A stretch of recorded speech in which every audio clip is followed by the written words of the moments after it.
Good morning, everybody. Welcome to another exciting and wonderful morning of Chem 1211, General Chemistry, with your host, me, Dr. White. All right, a couple things. First of all, after lecture today, about 12:15, 12:30, give or take a couple minutes, I'll be sending out an email with the password for test number 3. You'll have till tomorrow, 10 or 10 a.m. or noon. I forgot which one I said. If you're a little late, don't worry, I won't. But if you're way late, don't, please. But I'll send out the password. Now, there are two different versions. I was original, version B and C. A's been used enough. But anyways, each one has a separate password. And when you get your email, you'll either get the password for version B or C. That's the one you take.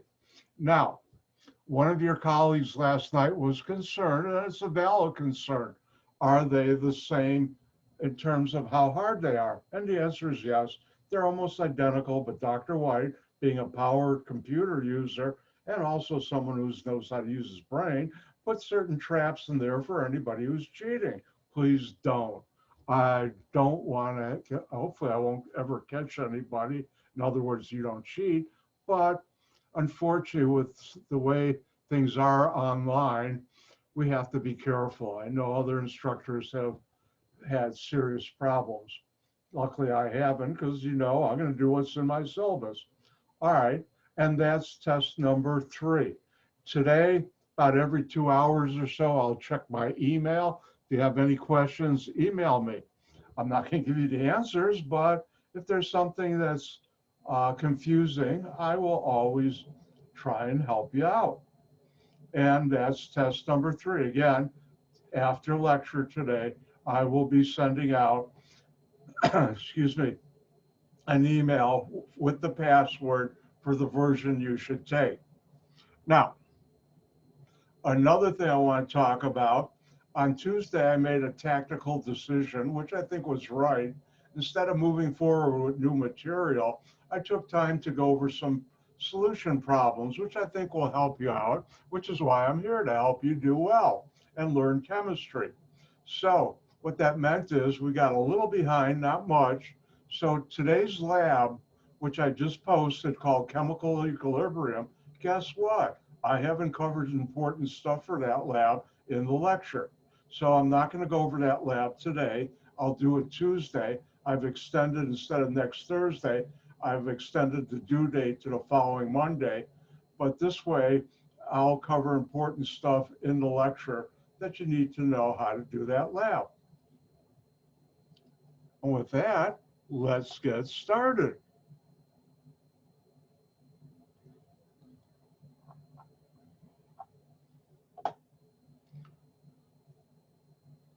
All right, on Tuesday, I started talking about rates of reaction and chemical equilibrium chapter. We're skipping 14, we'll come back to 14.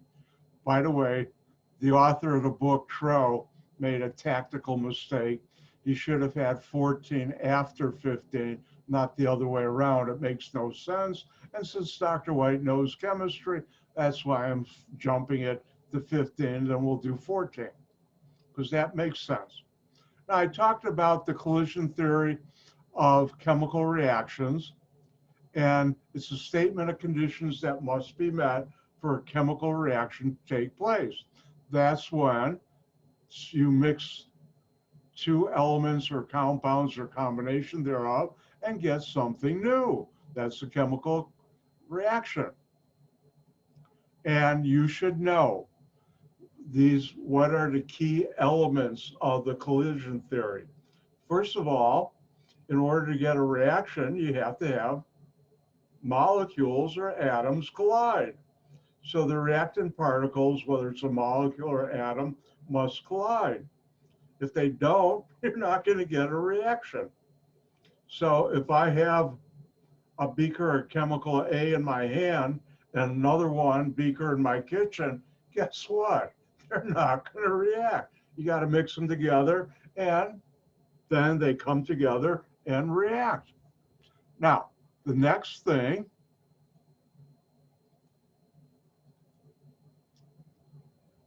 is activation energy.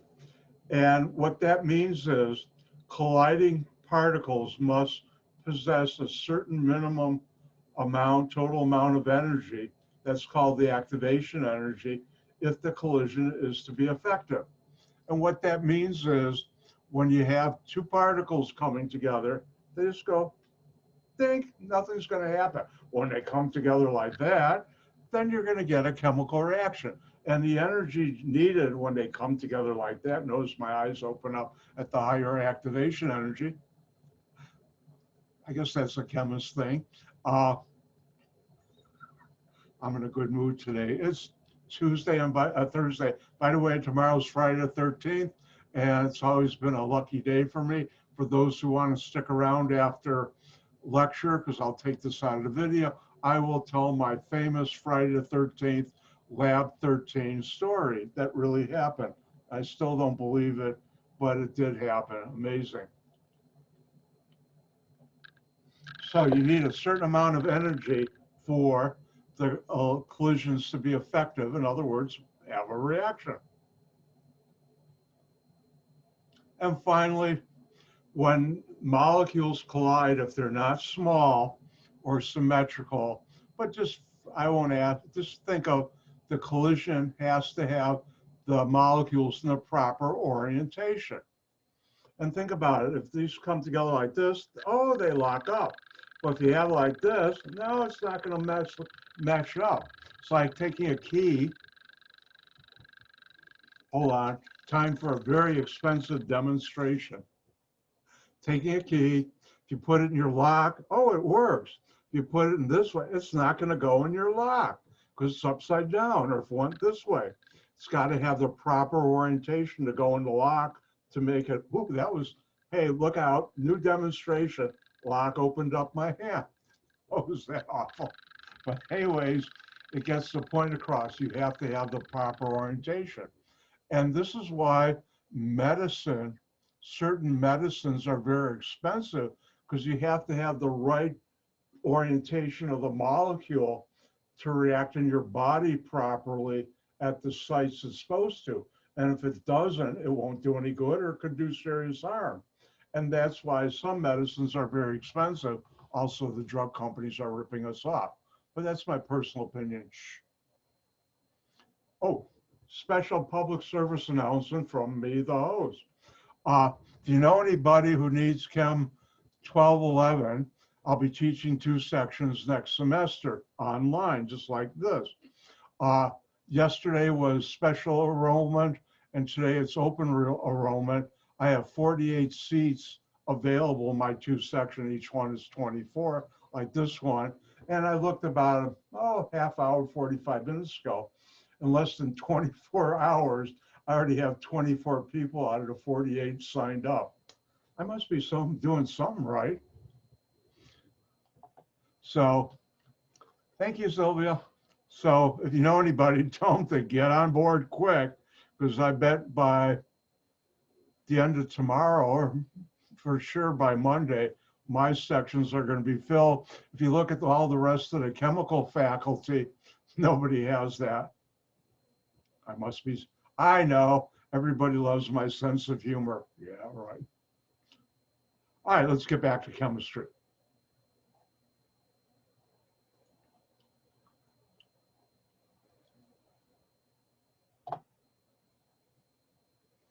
Now, when we talk about chemical reactions, just like if you're driving a car, you can make the car go slow or fast. By the way, Dr. White has a lead foot, and for many decades, I have a radar detector. When I first started driving a lot and started at one company, I asked the salesman, who I'd been told likes to drive really fast and is on the road a lot, what's the best radar detector? And since then, I've been buying that brand, and I haven't gotten a ticket. They work. Also, look out on 355, because the state police have been known to wolf pack. Wolf pack is one word I use comes from the World War II when the Germans had bunches of submarines attack Allied shipping, and they're like wolf packs, and that's where the name came. Well, on 355, if you see more than 2 police within a mile, you know they're more because they're out wolf packing. A couple of years ago, in a 2-mile stretch, I saw 11 squad cars pulled over with people. I mean, they were wolf packing big time. But anyways, you can have slow reactions or fast, and that's called the rate of reaction. And reaction rates, or rate of a chemical reaction, is the rate at which reactants are consumed, used up, or products are produced, made in a given time period in the chemical reaction. So what you do is you measure the amount of reactants at a certain time, measure it again, and see how fast they're going down, disappearing, or being consumed, or how fast are your product or products being formed. Now, I have run reactions that as soon as you pour 2 things together, they're done. That's called diffusion control, and I'll be showing you some. Now, when I worked at one company, we had a reaction to make a resin. Resin is a fancy name for glue that holds, very complex glue, that holds sand together to make car engines. Let's see something. Hold on, show and tell.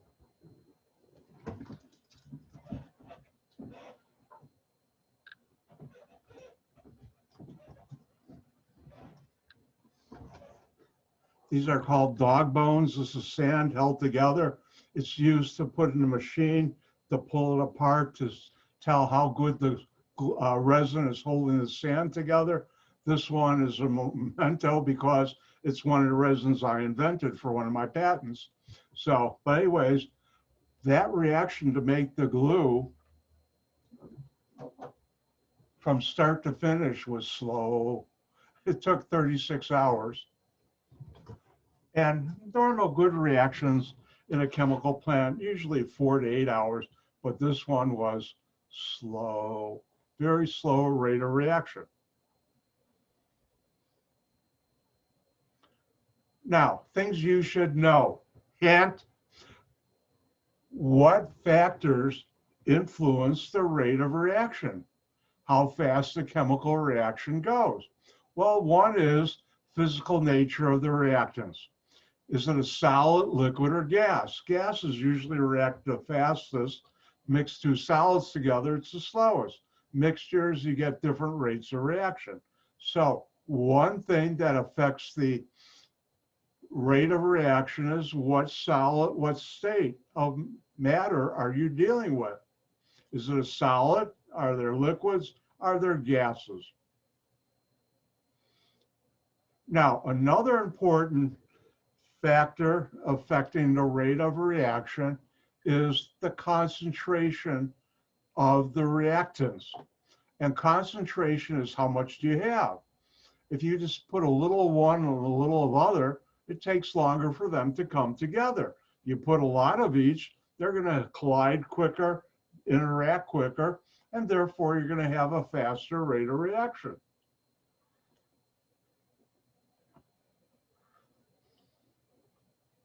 So the reaction concentration, really the concentration of the reactants will increase the rate of reaction.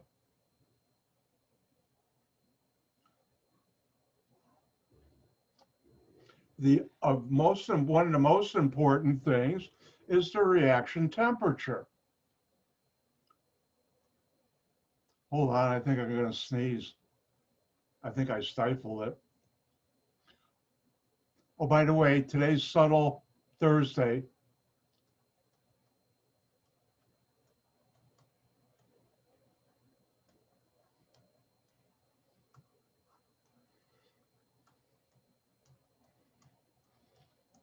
Subtle, isn't Dr. White? Yes, I am. Now, when it comes to reaction temperature, an increase in reaction temperature causes the kinetic energy. This part don't know. This cause the reactions to be much more energetic, and therefore the reaction rate goes quicker. Now, what you should know,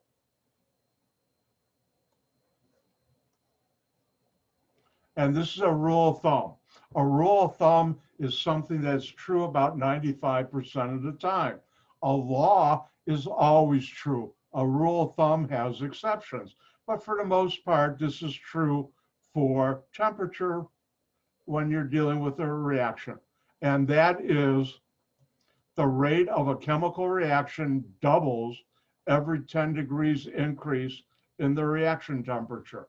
So when you increase it 10 degrees, you increase double the reaction temperature.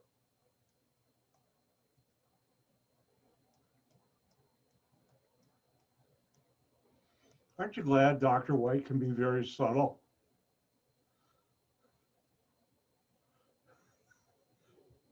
Or as they say on Monty Python Flying Circus, hint, hint, wink, wink, say no more. You should find out. I'll have to find a link to that one. It's funny. But anyways, what that means is if you want something for the most part to go quicker, you heat it up. And I've used that many times.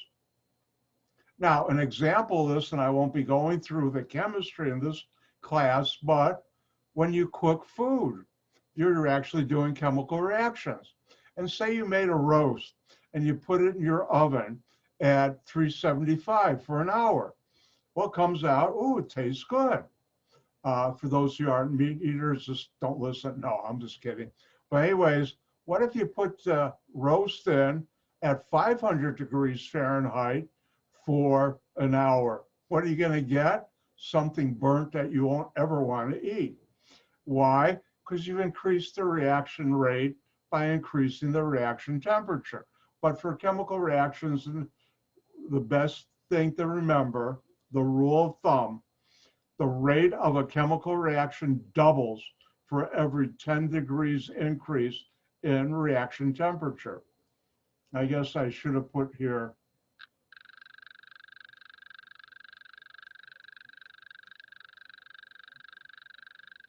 reaction in the reaction temperature. So that's something you should know. Now, another thing that will help make a reaction go quicker is a catalyst. And what is a catalyst? Well, it's a substance that increases the reaction rate without being consumed. In other words, it just makes things go faster, but it stays the same at the end of the reaction. You get it back. Now, how many of you have heard about the fact that your cars or your parents' cars, your friend cars, your neighbor's cars have what's called a catalytic converter?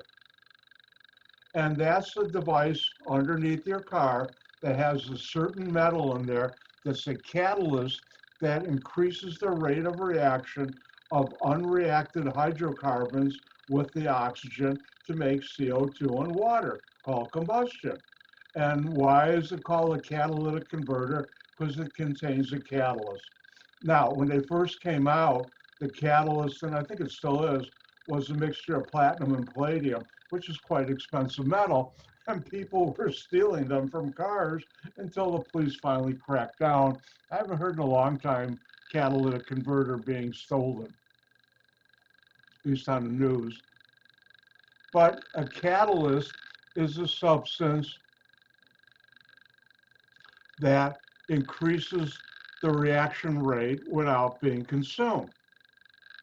Now let's look at an example. Let's say we have a reaction. Oh, hold on one second. I forgot to shut something off.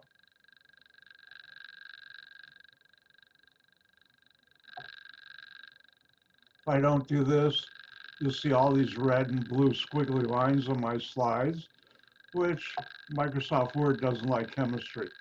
All right, we have an uncatalyzed reaction. X plus Y makes XY.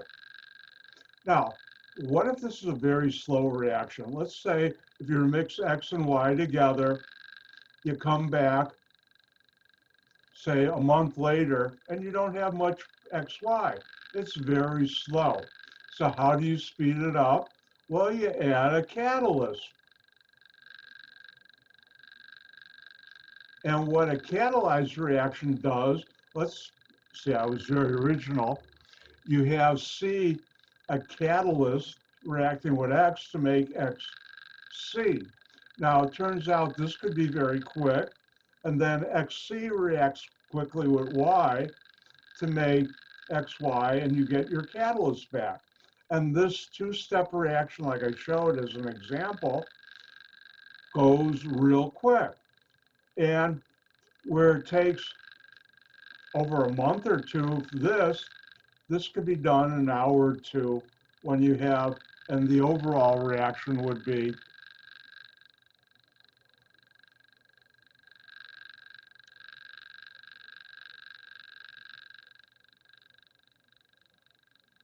this, and where this is your catalyst, and that happens now very quickly. And let me give you an example. How many of you have heard of hydrogenated fats and oils? That's where you add hydrogen to a fat or oil to convert it to something that they use in various foods. It's not healthy, but it helps make things like margarine and other things. And what's the general reaction? This I'll never put on a test, but I've worked in this industry. It's called hydrogenation. And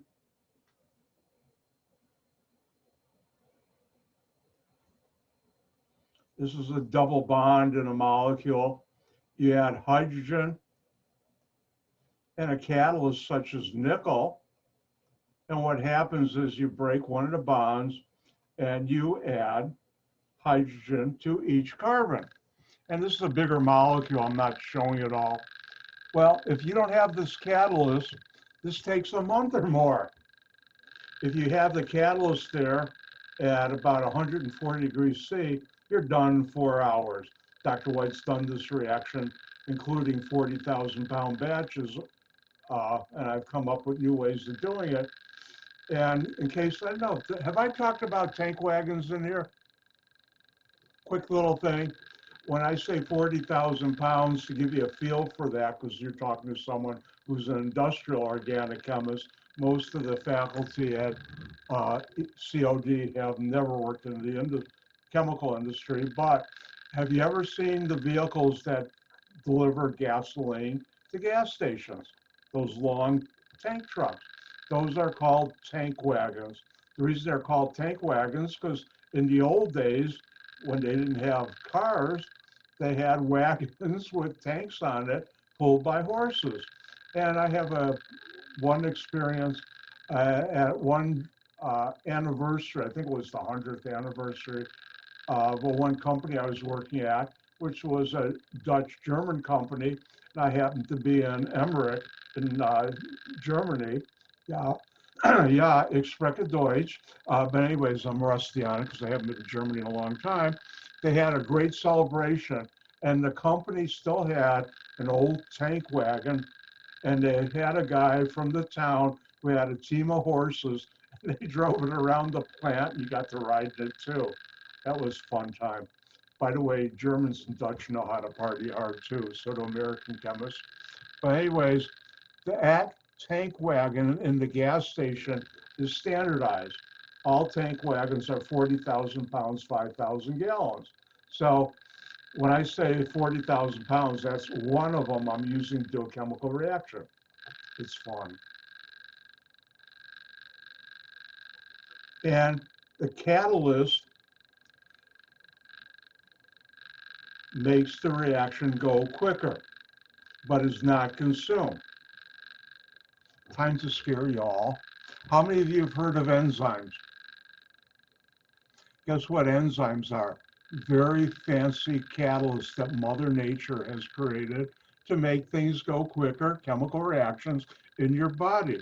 I hate to scare you even more, but in your body, especially your stomach, there are a whole lot of chemical reactions going on. If you haven't figured it out, you're a walking chemical plant. And chemical reactions are going on throughout your body, especially in your stomach. And don't quote me on this, I think also your small intestine. but I haven't had biology since freshman year of high school, so don't quote me on that. And it's catalyzed in your stomach. How many have heard that you have stomach acid? And I'll teach you later about that. That's hydrochloric acid, and that's a catalyst your body uses to break down your food. You know, the important things, carbohydrates, proteins, fats and oils, or the more important things, French fries, potato chips, salami sticks, the good stuff, pizza, all those good food groups. But that's also your body, Mother Nature. By the way, Mother Nature is the greatest of all chemists, especially organic chemists, and I'm an organic chemist, and she's the best. And your body has various catalysts to make reactions go quicker.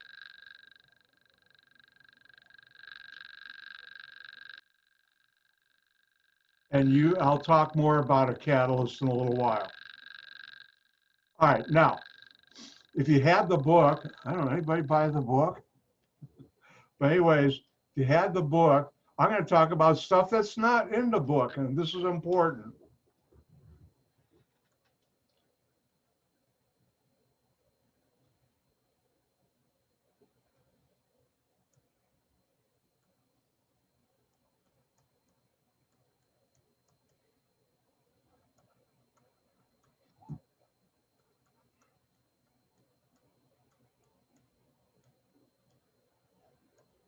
Now, let's talk about exothermic and endothermic reactions.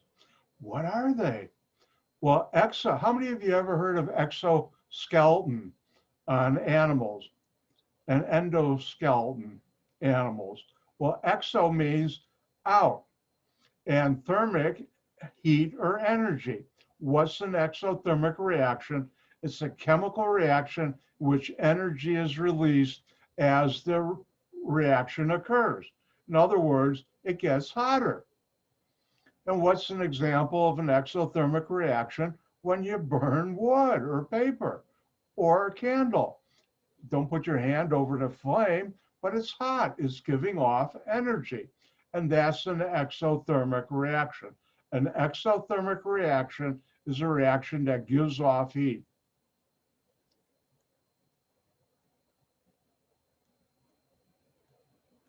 And heat is a form of energy.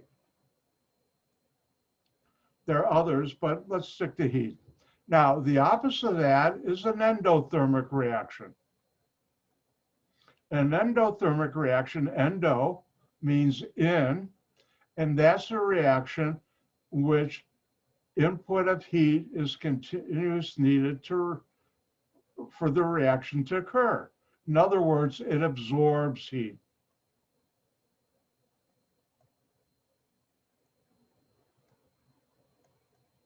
Or another way of saying that, it gets colder.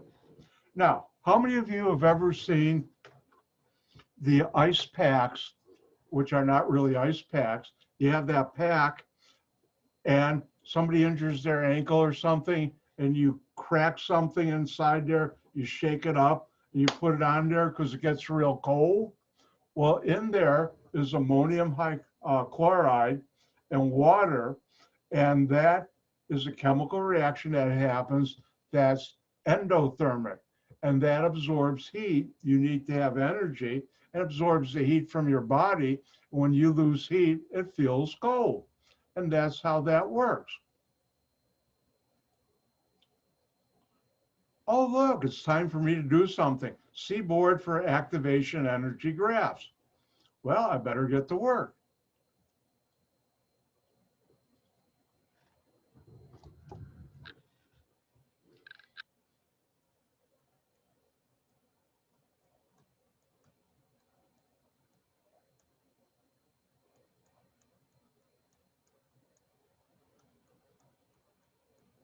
Ooh, 4 explanations, this must be important. All right, let's look at the following. We have an exothermic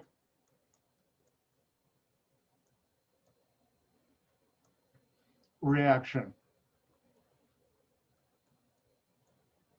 And let's be fancy. A plus B makes C plus heat. And when heat is on this side, you know it's being produced, given off, and that's what an exothermic reaction does. Now, what I want you to know how to do is draw the energy diagram for this reaction. I think you all know how to graph. And on the x-axis, we have reaction time.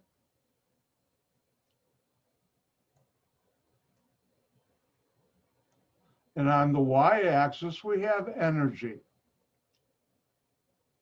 And this is just approximate. Now, A and B have a certain amount of energy. Every molecule, every atom has a certain amount of energy. And let's call it right here, A and B. And the reaction time increases this way, the energy increases this way. Well, there's something called conservation of energy. The total energy on this side has to equal the total energy on this side. Well, A and B have a certain amount of energy. What is the amount of heat C has relative to A and B? Ooh, good question. Thank you. Well, how do you figure that out? Well, C plus heat has to equal the same energy as A and B. A and B has the same energy as C plus heat. But if you lose some of the energy on this side, where you have the product C, that means the total energy of C is going to be less than A and B. And this is C.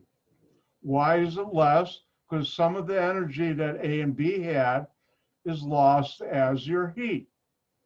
Now, how do you get from A and B to C?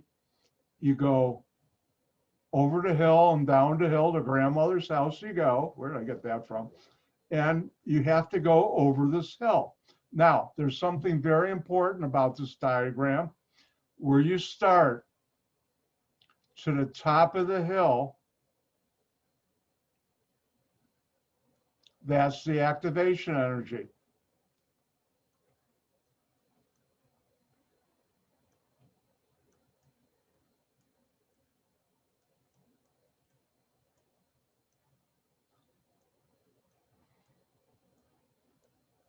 And that's what you learned in a collision. You have to have enough energy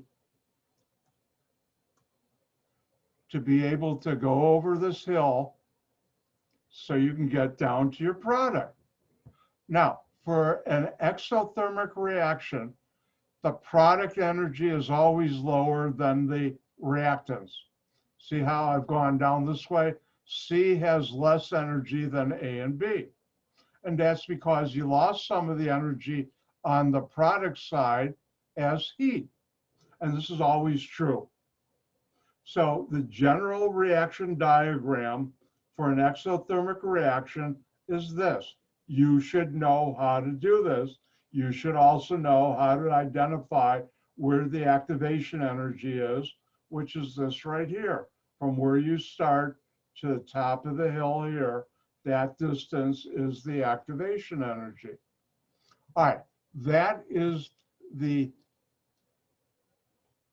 activation energy or reaction diagram. How do I?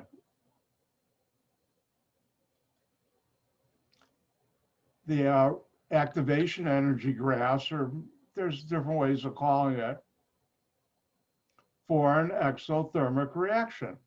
Now let's do an endothermic reaction.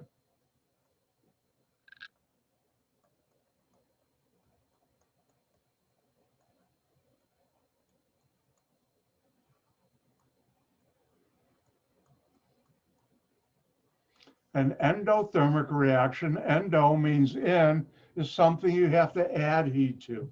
So if I have this reaction,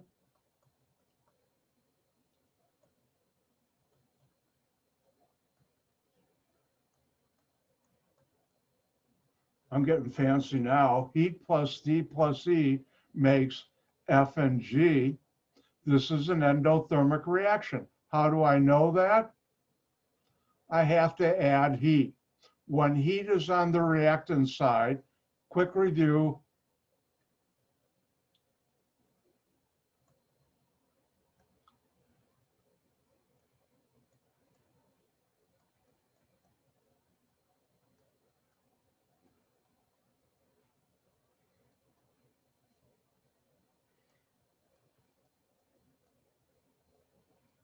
remember when you have a chemical reaction and an arrow, what's at the base of the arrow, A and B, are called the reactants. What's at the head of the arrow, C and D, are called the products. So when we see heat on the reactant side, we know it's endothermic because you're adding heat. Now, it's still true. The total amount of energy on this side, D and E and heat, equals the total energy of F and G. And now let's do the reaction diagram.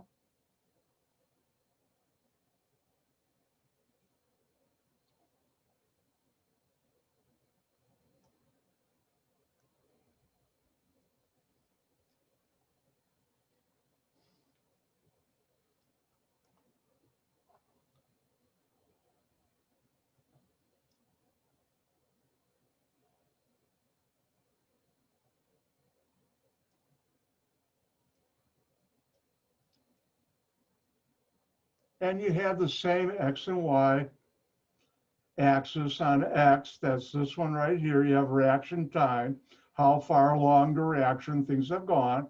And on your Y axis, you have energy. Now, at a certain point, D and E have this much energy. And this is just approximate. If you do certain types of branch of chemistry, you actually measure these numbers. But for us, we're just doing approximate. Now, question is, does D and E have more or less energy than F and G? Well, how do you answer that question? Well, the all total energy on your reactants equals the total energy of your product side. But notice we have to add heat to D and E. So D and E has a certain energy, but F and G has the energy of D and E plus the heat. So therefore,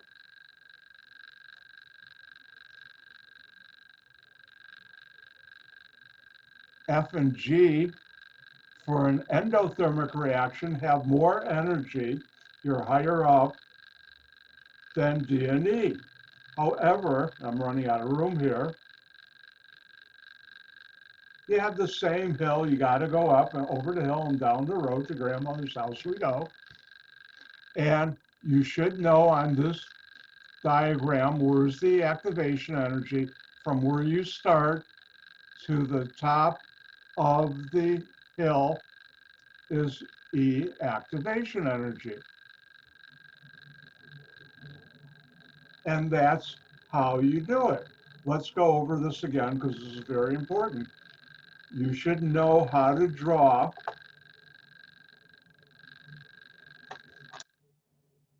hint, big hint. It's really subtle, Dave. Not. You should know how to draw the reaction diagram for an exothermic reaction. If A plus B goes to C plus heat, how do you draw this? Y-axis has energy, X-axis reaction time. A and B have a certain amount of heat, and you arbitrarily put the line here. C, remember the total energy on the reactant side is equal to total energy on the product side, but some of that energy is lost as heat. So therefore your products have less energy, it's lower than A and B, what you started with. Now you always go over the hill and down this road to grandmother's house we go. I don't know where I picked that up, but that's a habit it's hard to break. And the activation energy is the amount of energy to get over this hill. And that's where you start here and go up to there. and that's for an exothermic reaction. Exothermic reactions, the product's energy is always lower than the reactant energy. Now, you should also know how to draw an endothermic reaction. An endothermic reaction is where you have heat being added to the product, to the reactants, to make new products. So notice on the reactant side, you'll always see heat, energy. And D and E have a certain energy. We have our same diagram here, energy on the y-axis, reaction time on the x. Arbitrarily, I say D and E has a certain energy. Now, remember, on this side, the total energy, heat plus D and E, equals F and G. I'll say that again in slow motion.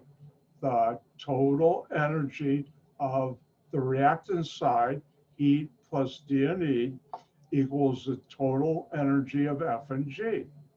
Well, D and E has a certain amount of energy, but F and G has D and E energy plus the heat, so it's going to be higher. And that's why for an endothermic reaction, the energy of your products are always higher than the energy of your reactants. And once again, you have the little hill, over the hill and down the road to grandmother's house we go. What nursery rhyme did that come from? I'll have to find it someday, not today. And from where you start to where you end up, or where you start to the top of the hill, is the activation energy. Guess what time it is? Time for me to share some of the fun.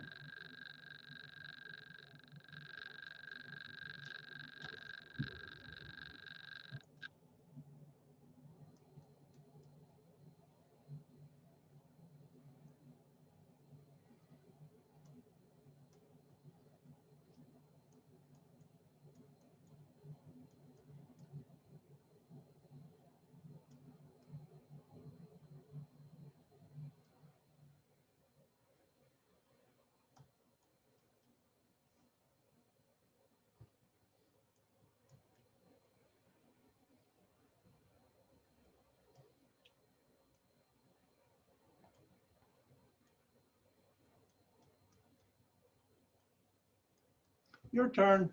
Draw the energy diagram for this reaction. H plus I makes K plus J plus heat. Also,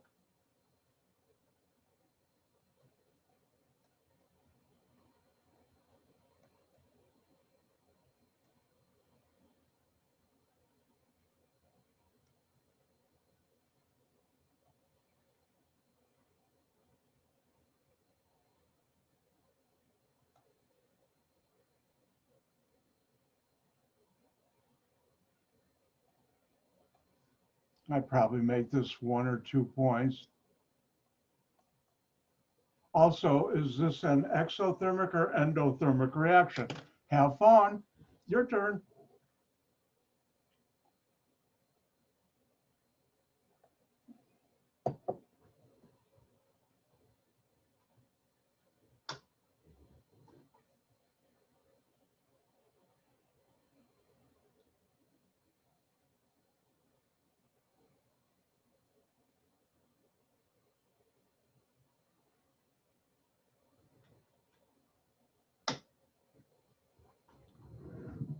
And when you're done, give me a thumbs up or smile.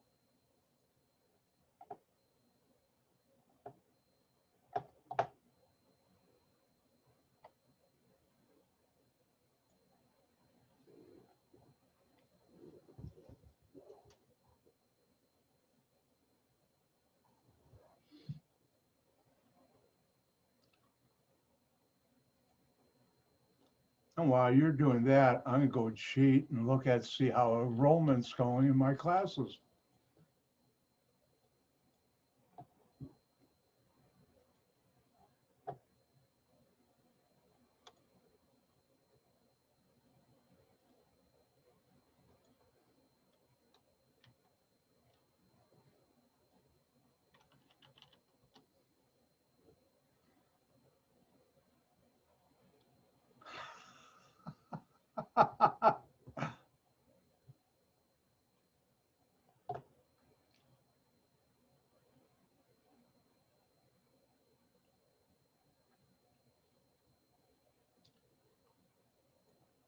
Wow, I just looked and I have one class already full and only 16 left out of a total of 48.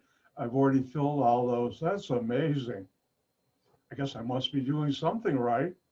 Or maybe people just love my sense of humor.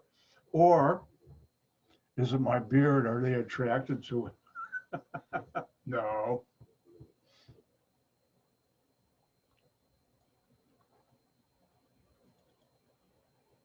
When you're done, give me a thumbs up.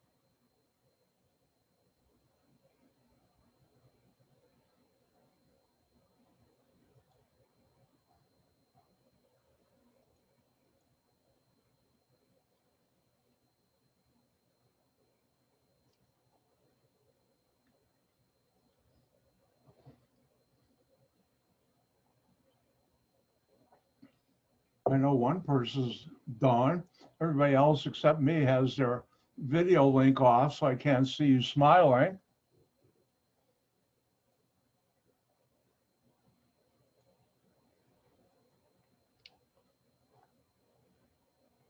Give you another minute, and then we're going to press ahead.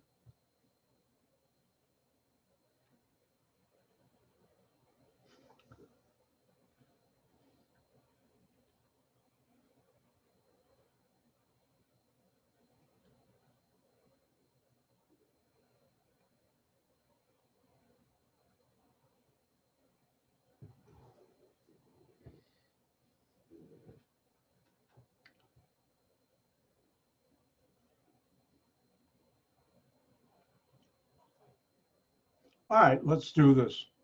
If we look at this reaction, we have our reaction here. H plus I goes to J, K, and heat. Since heat is being given off, it's an exothermic reaction. And hope we got that right. Now, what's the energy diagram?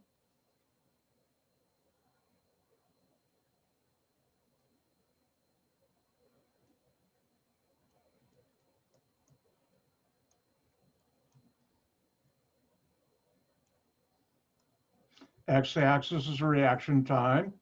Y-axis is energy. Hopefully all know what X and Y is. If not, come to my office hours and I'll teach you. And let's just write this down here again so we can see it.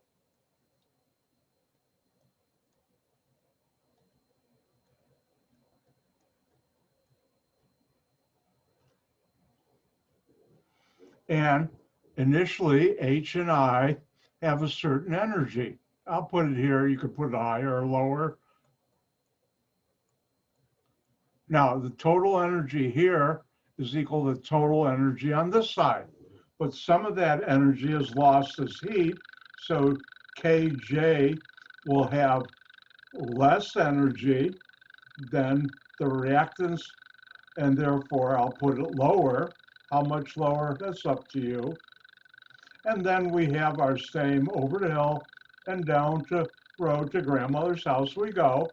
And one of the other things I didn't put down here is show the activation energy, which I would. And how do we show that? Where you start to the top of the hill is the activation energy, E act. And that's how you do it. So for an exothermic reaction, the reactants are always lower than the products. And that's how you do it. If I look at the clock, I've gone a whole minute over. So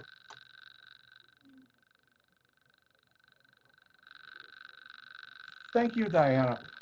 Let's take a break. Let's come back at 10:56. That's when the big hand is 1 minute past the 11 on your analog clock, and your digital clock, it says 10:56. I'll see you in about 5 minutes. I gotta go stretch.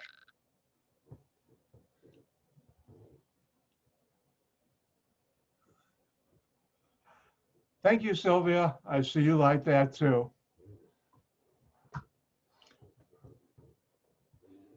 I'll have to make sure I say it right next time.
By the way, my modified version, the original one, which Sylvia was nice enough to provide to me, is over the river and through the woods to grandmother's house we go, which if you look on Wikipedia is from 1844, the song, and it's called New England Boys Song for Thanksgiving.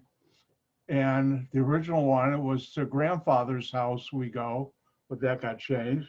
And if you notice, I've changed it over the hill and down the road because this is chemistry song now that I modified, otherwise known as butchered. All right. I love that. It's time to get back to work.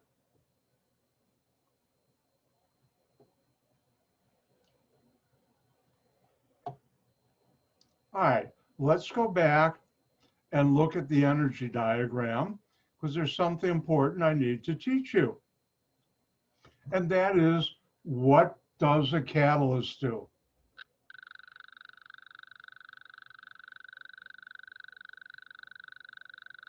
Or a better way of saying this is how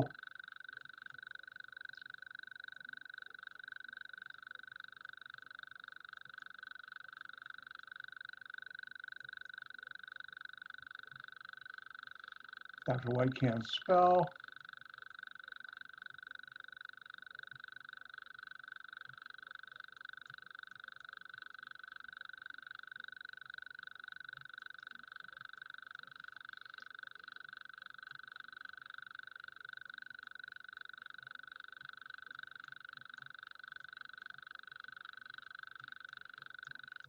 This he knows how to spell. All right, how does a catalyst work? Well, catalyst works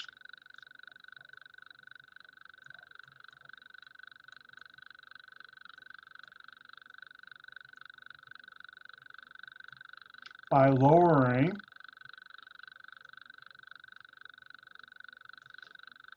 the activation energy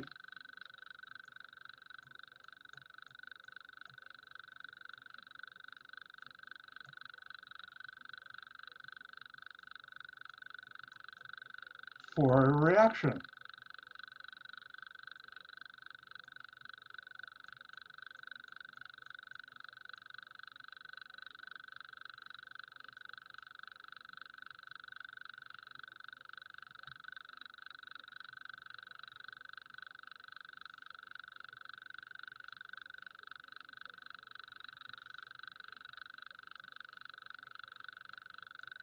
There we go. So a catalyst works by lowering the activation energy for a reaction. What does that really mean? Well, let's look at a reaction. Let's do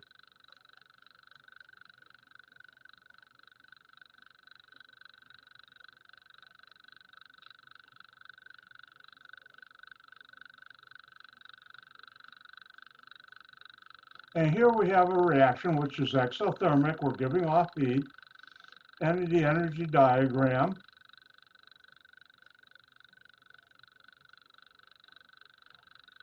looks like this.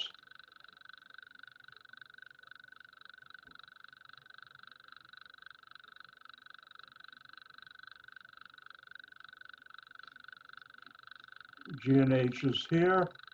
Since you're giving off heat, exothermic, the products are like this. And Dr. White's version, over the hill and down the road to the reaction products we go. Just made that up. Probably won't use that ever again, but it's not. And you have this energy diagram. Now let's do the same reaction, but now let's add a catalyst.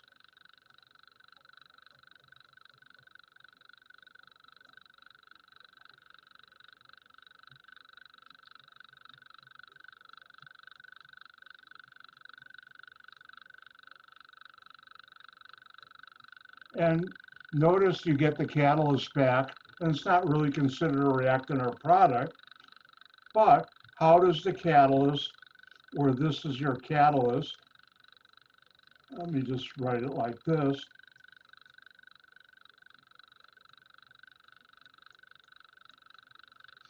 Let's look at the energy diagram.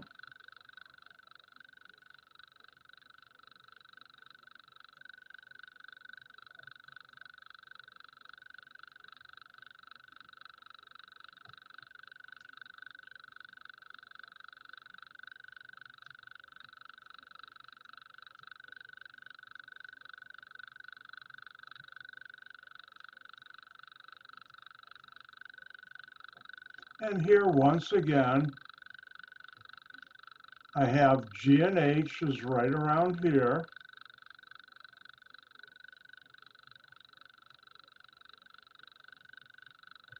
And my product, since it's exothermic, I'm giving off heat, will be lower right here, K and I, and you get back your catalyst.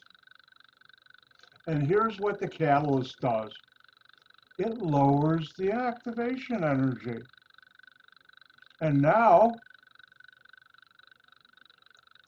my activation energy is this. And this activation energy, notice the distance from where we start, the top of the hill, is a lot lower than this one. So that's how a catalyst works. And you should know that a catalyst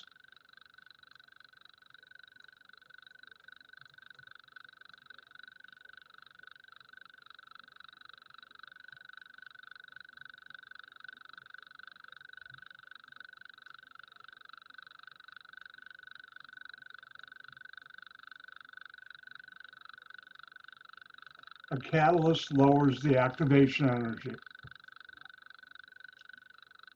Oh, by the way, good news, if you didn't get that, you can always go see the video and play it again. Hopefully I explained it clearly.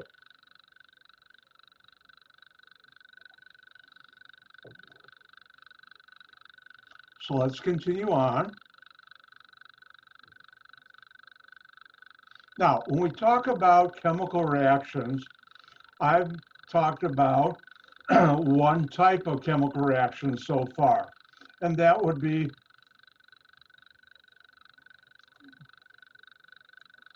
A plus B goes to C plus D. And remember, the base of the arrow is the reactants.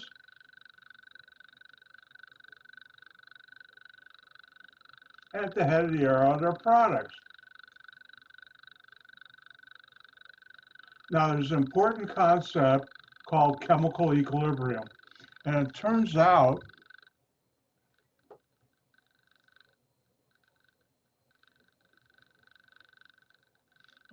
again, you may not have seen this. Remind you that A and B makes C and D. This is a standard chemical reaction I've talked about. Now, there's the concept of called chemical equilibrium. In order to understand chemical equilibrium, by the way, certain parts of your body are governed by chemical equilibrium.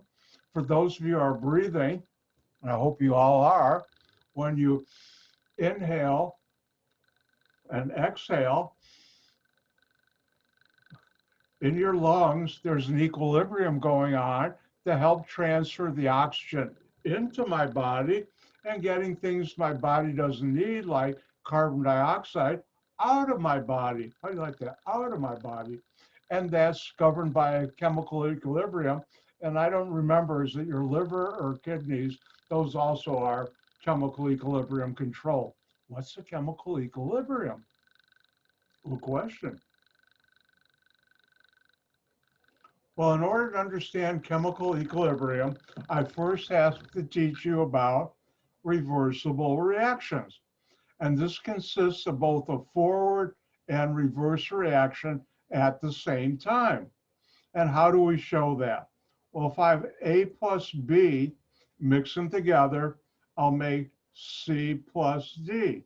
Now, if this is a reversible reaction, C plus D can make A and B. And this is a reversible reaction. It can go forward and it can go backward at the same time. And this is very important. So reversible reactions are where you have both a forward a forward and a reverse reaction happening at the same time. Now, when we have reversible reactions, we have existing something called chemical equilibrium.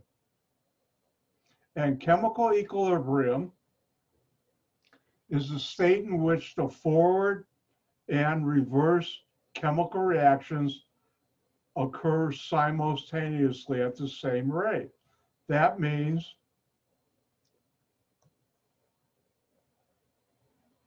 at chemical equilibrium,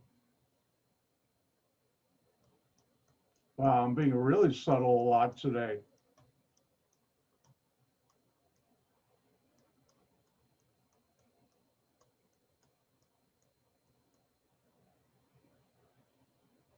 At chemical equilibrium or chemical equilibrium reaction, the forward and reverse rates of chemical reaction are the same, equal. That's always true. So how do you know when you have a chemical equilibrium? When you have a reversible reaction and the forward and reverse rates are the same. Another way of saying that is a process wherein the two opposing chemical reactions occur simultaneously at the same rate. I like the top one better, which is why I put it on top.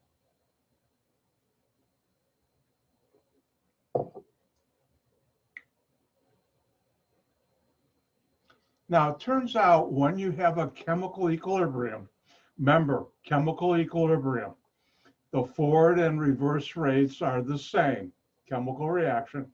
In other words, the rates are equal.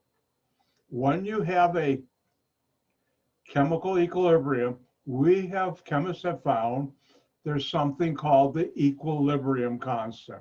And an equilibrium constant is a numeric value that characterizes the relationship between concentration of reactants in a system at chemical equilibrium.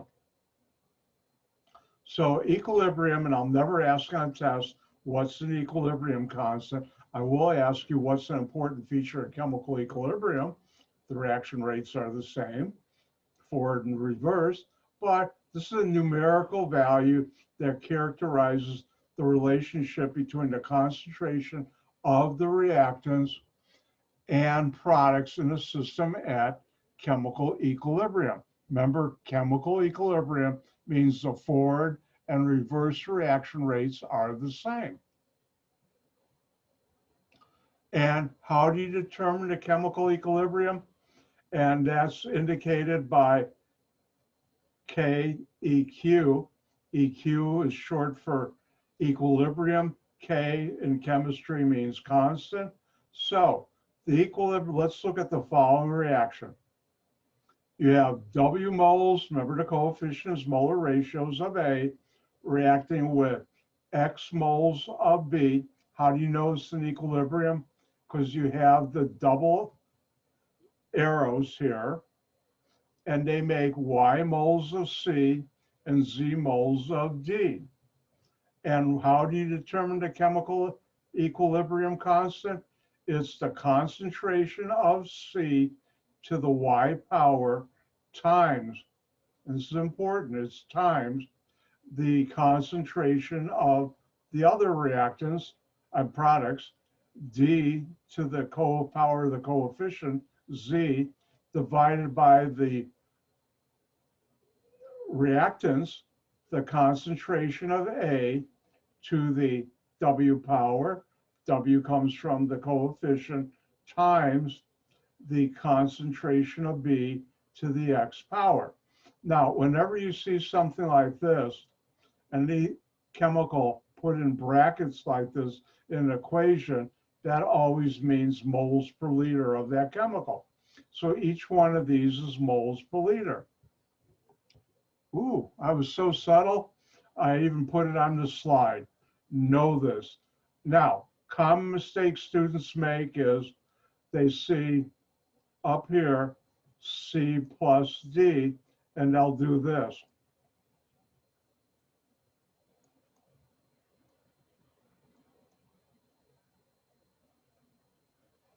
I'll see the plus sign here.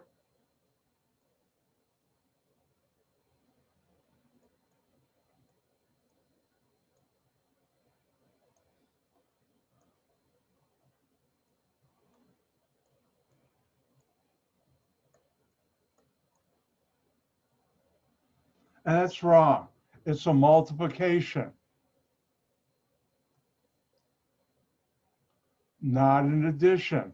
So please don't do that. I'm telling you not to do it, so you don't do it wrong on a test. Now, I just remembered I didn't get something, so you're going to have to hold on for a minute.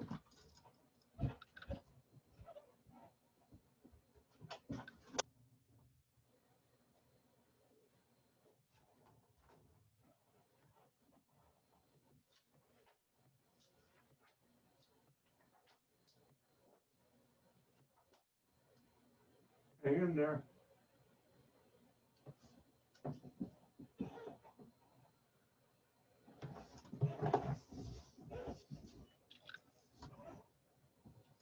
So you should know how to write the equilibrium constant for various chemical reactions. So let's do some practice. Wrong one.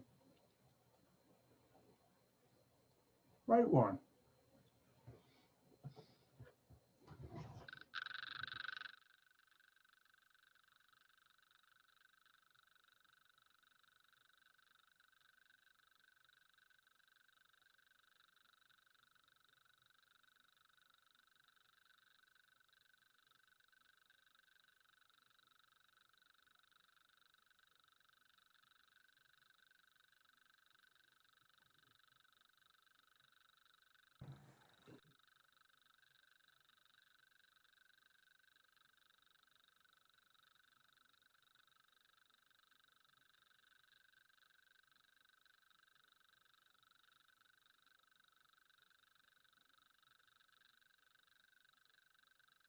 All right.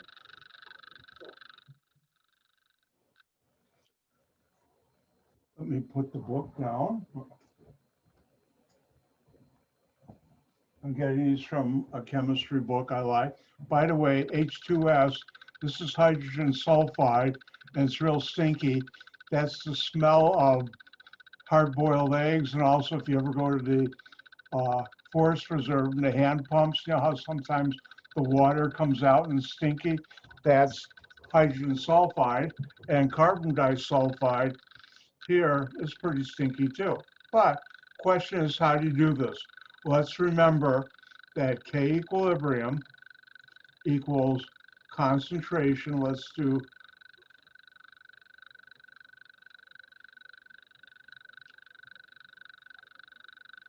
hold on one second.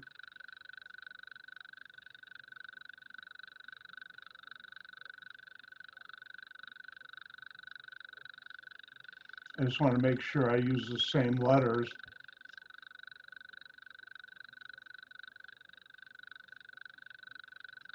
That's one bad thing about being online. I'd have in a classroom, you'd see my slides and I'd be doing this on a board, but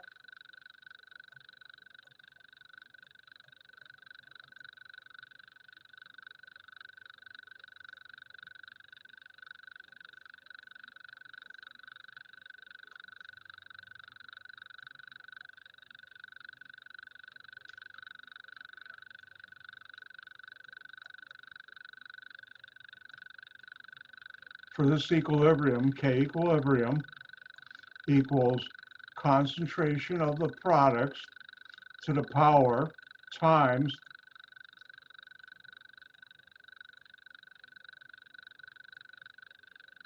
divided by concentration of the reactants to the power using the coefficient X, W, X, Y, and Z are numbers.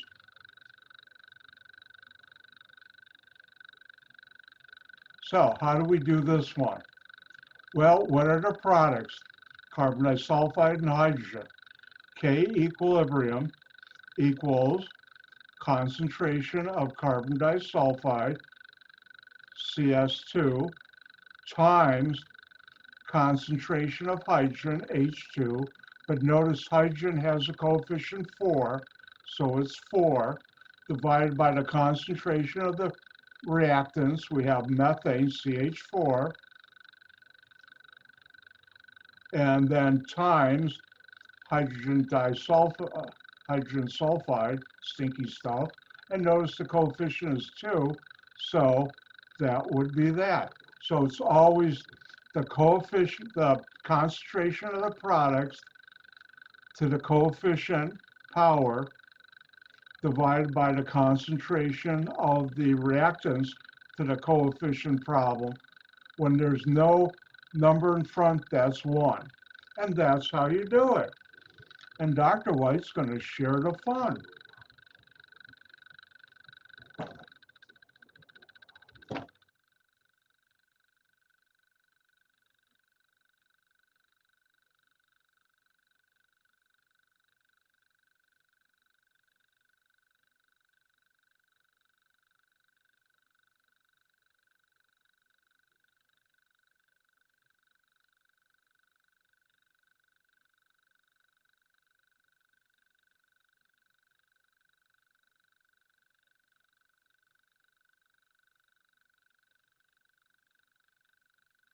Change my mind, didn't want to do this one.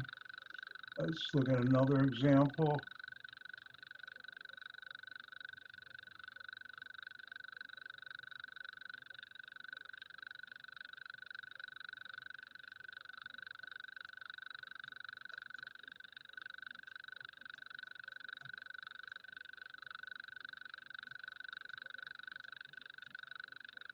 Why don't you write the formula for the equilibrium constant for this reaction, nitrogen plus hydrogen making ammonia. Your turn, go.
When you're done, give me a thumbs up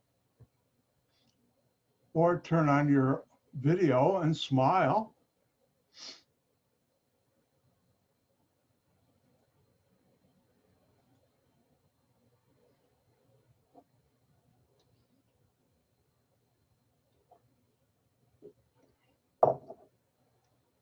For those of you listening to me while you're driving in your car, don't do that.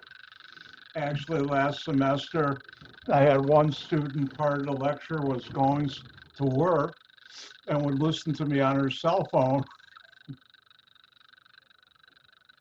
And luckily, during the whole semester, I didn't say, look out for that car. That would have been cruel and dangerous. All right, anybody need more time? In that case, let's go ahead and write the equilibrium constant. K equilibrium equals the concentration of the products. There's only one, ammonia. And when I put it in a bracket, that means concentration, moles per liter, to the coefficient, power. And then it's concentration of the reactants underneath. And nitrogen, what's the coefficient? 1. For hydrogen, and remember, it's times, not plus, the concentration of hydrogen. And what's the coefficient? 3. Oh, let's do another one. These are fun.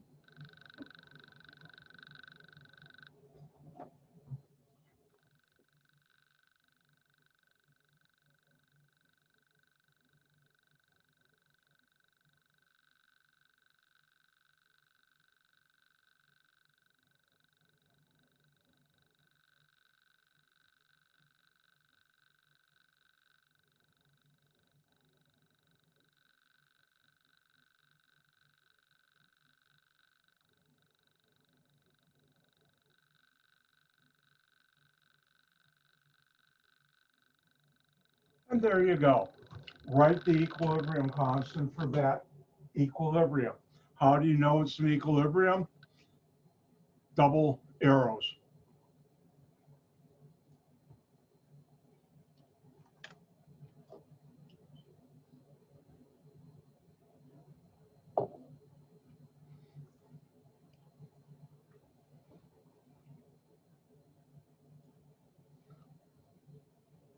And when you're done, give me a thumbs up. If you have a siren, you could go. I had to do that because I'm not using your good buddy, your good friend right now.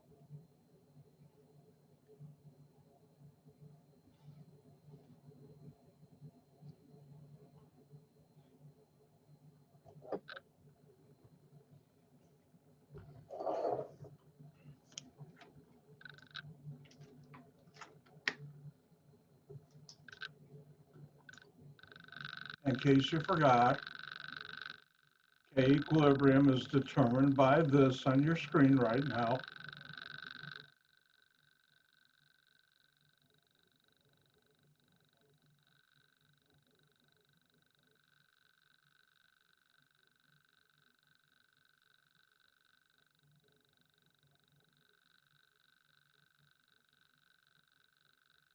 When you're done, give me a thumbs up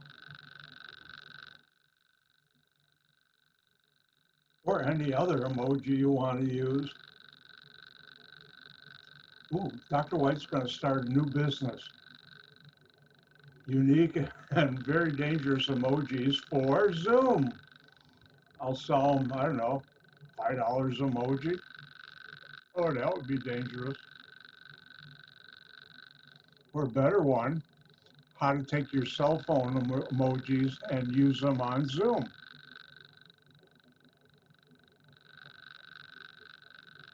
Remember, this is my idea. Nobody else try and capitalize this.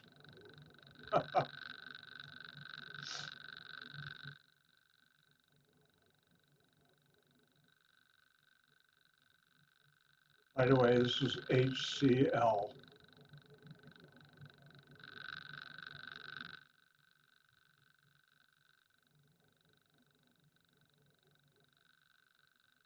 By the way, equilibrium reactions are always balanced.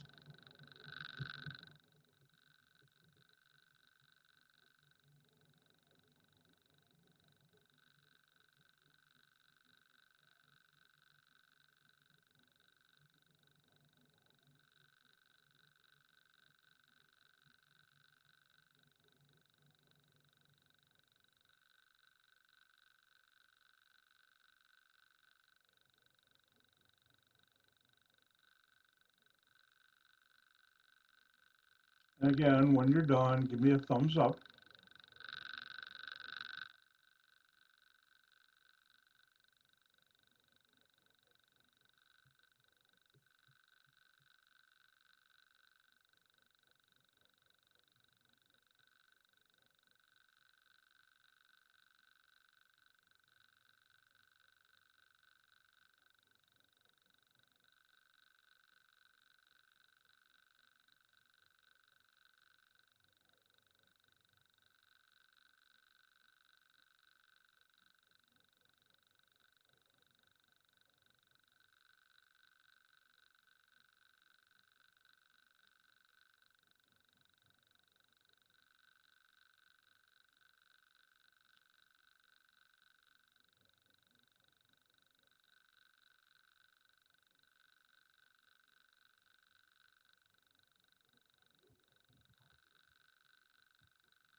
Does everybody's thumbs up button work? Or do you just need more time? Oh, I see some. I'll give you another 30 seconds and we'll move on. Don't forget, for those who want to stick around after lecture, I'll tell my true and amazing Friday the 13th story.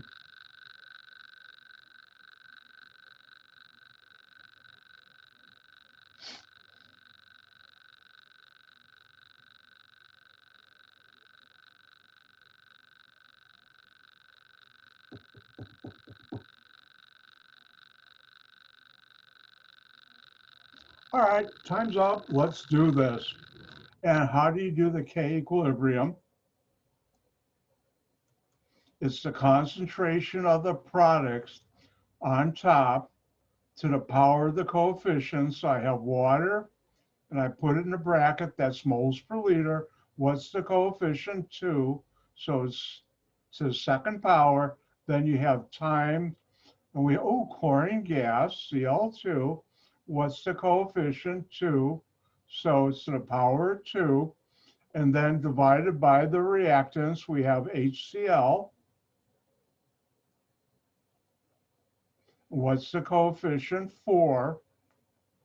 And we have times, not plus, oxygen. And what's the coefficient? 1. And that's how you do it. Now, it's time for a nice gift from Dr. White. Are you guys all ready for a nice gift? I hope you are. Now, many chemistry instructors will ask you, if they give you, here's the concentration of water, give you some number, concentration of chlorine, give you some number, concentration of HCl, give you some number, and concentration of oxygen, and give you some number. Then they ask you, calculate K equilibrium for this reaction. I am going to, I hope I didn't hurt your eardrums with that. But anyways, excuse me. Bless you. Thank you. Now, time for a Yiddish class. If you were in class and somebody sneezed, I'd say Gesundheit, and I'd say, and my grandmother trained me well. I always do that in the class. Gesundheit in Yiddish is similar to God bless you or bless you. In English, it means Gesundheit, good health. And my grandmother, and that was Grandmother Greenman, what a great woman she was. I miss her. Taught me that and a lot of other things. By the way, Grandmother Greenman, you have to watch out. She had a dangerous sense of humor. I wonder where I picked up some of my stuff, Grandma Greenman. But anyways, they'll ask you to calculate the actual number. Dr. White will never do that. What I'll ask you is show the formula. And that's, I think, important enough to learn.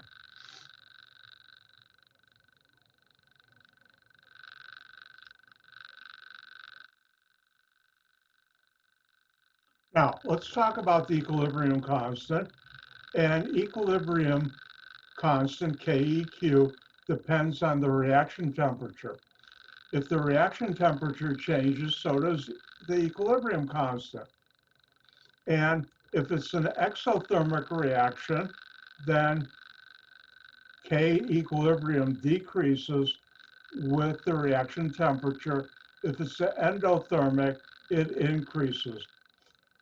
And for this slide, I should have said this at the beginning, click, switches off. But I just thought I'd let you know, remember how I talked about how temperature will affect the reaction? That's a single reaction. It'll also affect the equilibrium. If you look up equilibrium constants, you'll see it's listed KEQ, but at a certain temperature, like 25 degrees C, because reaction temperature will make a difference.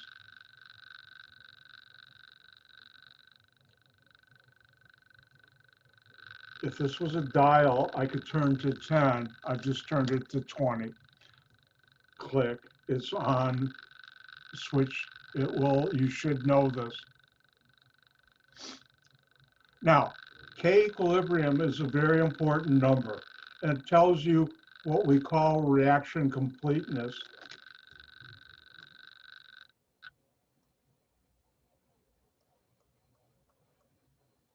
Boy, I've been given a lot of hints today. I charge extra for kitty cats.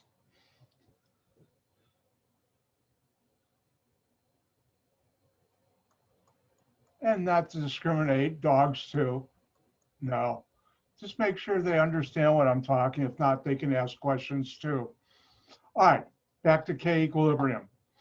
The value, the magnitude, how big or small KEQ is, conveys information how far to completion a reaction has proceeded. The larger K equilibrium, more products are produced. The larger, and let's take a look at it, just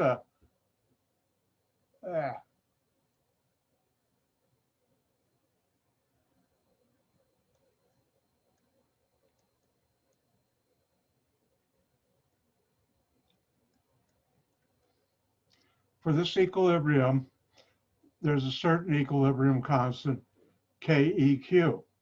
The larger KEQ is, the more products. The smaller, oh, I should have had it. I don't.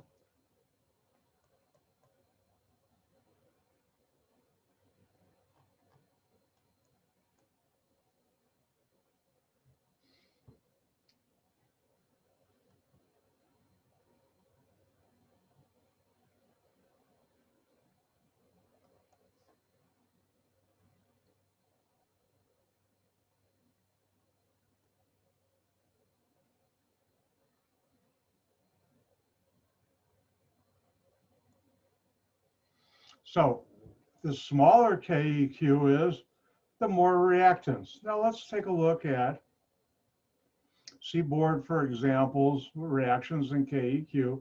This signal, well, I better get to work. Isn't it nice whoever wrote these slides gives me instructions what I should be doing? All right, let's look at the following.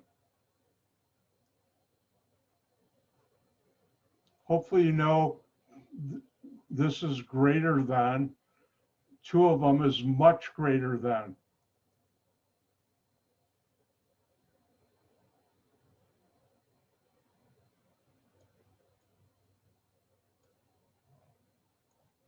If K equilibrium is much greater than 1, the concentration of the products in general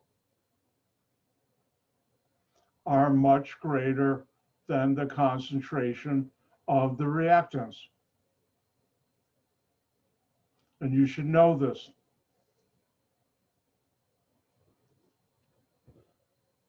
So you don't feel I'm not telling you the truth.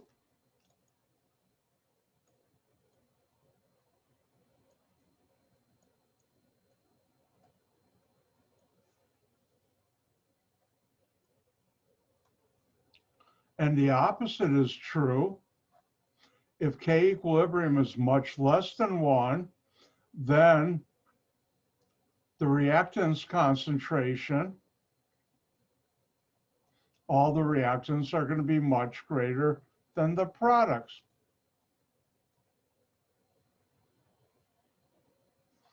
And let's take a look at this.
So let's take a look at this reaction, equilibrium. How do you know it's an equilibrium? Double-headed arrow.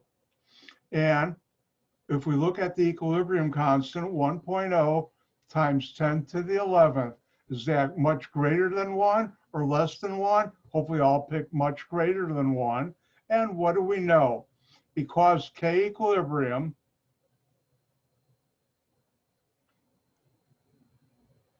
is much greater than 1, therefore, by the way, these three dots in a triangle come from math or symbolic logic, which Dr. White took as an undergrad, both. Therefore, the product's concentration, remember, put something in brackets, that means is much greater than the reactant concentration. And that's important, because if you're going to make a reaction and do something to make something, and you've got a small equilibrium constant, it's not going to be economically feasible unless you change the equilibrium constant, which is like using a catalyst or other things, or find a reaction. Let's do one more. I'm going to let you try one. I'm sorry, Dr. White. Yes. What were the three dots? What were the three dots again? What? The three dots, what did they mean? Oh, okay. Remember, there's no such thing as a dumb question. That means therefore. Thank you. You're welcome. Now you can impress your friends, neighbors, and loved ones with that. Also, the chemistry you're learning. Let's do another one. Is our time is just about up?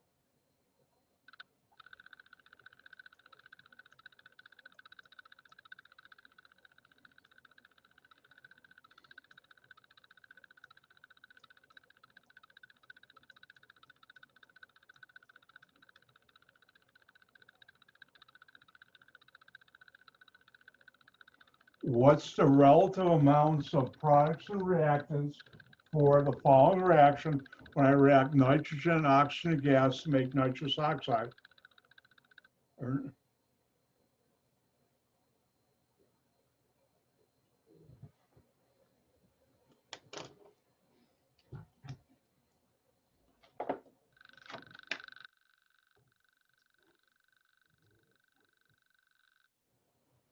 I'm not asking you to write the equilibrium constant.